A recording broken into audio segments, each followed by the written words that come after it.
కృష్ణా బేసిన్లో తెలంగాణ వాటాకు సంబంధించి సాధ్యమైనంత వరకు నీటిని వినియోగించుకునేందుకు సర్కారు సిద్ధమైంది.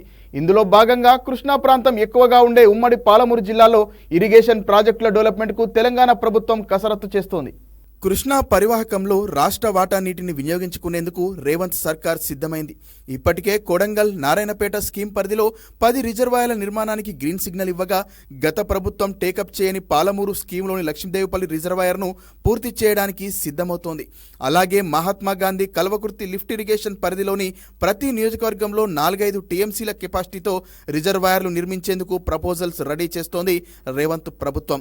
కోయిల్ సాగర్, భీమా ఫేజ్ 1, ఫేజ్ 2, నెట్టంపాడు స్కీముల్లో పెండింగ్ పనుల పూర్తికి అదనపు ఆయకట్టుకు సాగునీటిని అందించడంపై దృష్టి పెట్టింది. అయితే తెలంగాణ ఏర్పాటు తర్వాత గత ప్రభుత్వం రాష్ట్రంలో మొదటి ప్రాజెక్టుగా పాలమూరు రంగారెడ్డి లిఫ్ట్ ఇరిగేషన్ స్కీమ్ను టేకప్ చేసింది. 2015 జూన్ 11న పనులు ప్రారంభించింది. స్కీమ్ కింద నార్లాపూర్, ఏదుల, వట్టెం, కర్వెన, ఉదండాపూర్, లక్ష్మీదేవిపల్లి పనులు పక్కకు పెట్టేసింది. ఈ స్కీమ్ కింద మొత్తం 12.30 లక్షల ఎకరాల ఆయకట్టుకు సాగునీరందించాల్సి ఉండగా, ఒక లక్ష్మీదేవిపల్లి కిందే కల్వకుర్తి, షాద్నగర్, ఇబ్రహీంపట్నం, మహేశ్వరం, పరిగి, చేవెళ్ల, పరిగి నియోజకవర్గాల్లోని 4.13 లక్షల ఎకరాలకు సాగునీరందించాల్సి ఉంది. అయితే కెనాల్స్, రిజర్వాయర్ నిర్మాణ ప్రాంతాల్లో సినీ స్టార్లు, పొలిటికల్ లీడర్లు, ఇతర వర్గాలకు చెందిన పెద్దల భూములుండడంతో భూసేకరణ చేపట్టలేదు. దీంతో ఈ రిజర్వాయర్ పనులకు బ్రేక్ పడింది. ప్రస్తుతం కాంగ్రెస్ ప్రభుత్వం ఈ రిజర్వాయర్ను టేకప్ చేసేందుకు చర్యలు చేపట్టింది. ఇటీవల ఇరిగేషన్ ఆఫీసర్లతో సమావేశమైన ఉమ్మడి పాలమూరు జిల్లా మంత్రి, ఎమ్మెల్యేలు రిజర్వాయర్కు సంబంధించి భూసేకరణ చేపట్టాలని ఆదేశించారు. సొంత జిల్లా కావడంతో త్వరలో దీనిపై సీఎం యనుమల రేవంత్ రెడ్డి రివ్యూ కూడా చేయనున్నట్లు సమాచారం.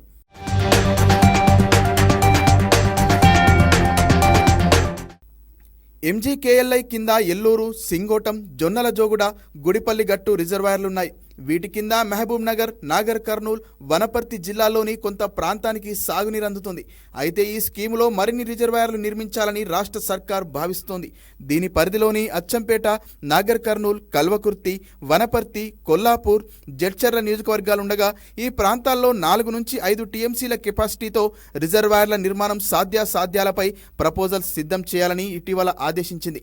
దీంతో ఆఫీసర్లు దీనిపై కసరత్తు ప్రారంభించారు. కాగా 1966లో ప్రారంభించిన కోయిల్ సాగర్ రిజర్వాయర్పై కాంగ్రెస్ ప్రభుత్వం ఫోకస్ పెట్టింది.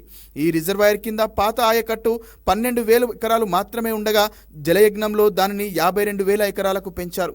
అయితే మహబూబ్ నగర్ జిల్లాలో మరిన్ని మండలాలు, నియోజకవర్గాలకు సాగునీటిని అందించేందుకు జూరాల బ్యాక్ వాటర్ నుంచి కోయిల్ సాగర్కు 20 టీఎంసీలను తరలించేలా గతంలోనే ప్లాన్ చేశారు.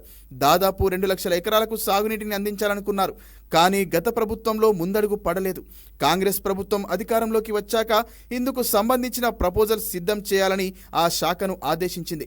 అలాగే ఉమ్మడి జిల్లాలోని పెండింగ్ స్కీములు పూర్తికి కావాల్సిన ఫండ్స్, ఆ స్కీములకు సంబంధించిన పూర్తి వివరాలు అందించాలని సర్కార్ ఆదేశించింది. త్వరలో దీనిపై సీఎం కూడా రివ్యూ చేయనున్నట్లు సమాచారం.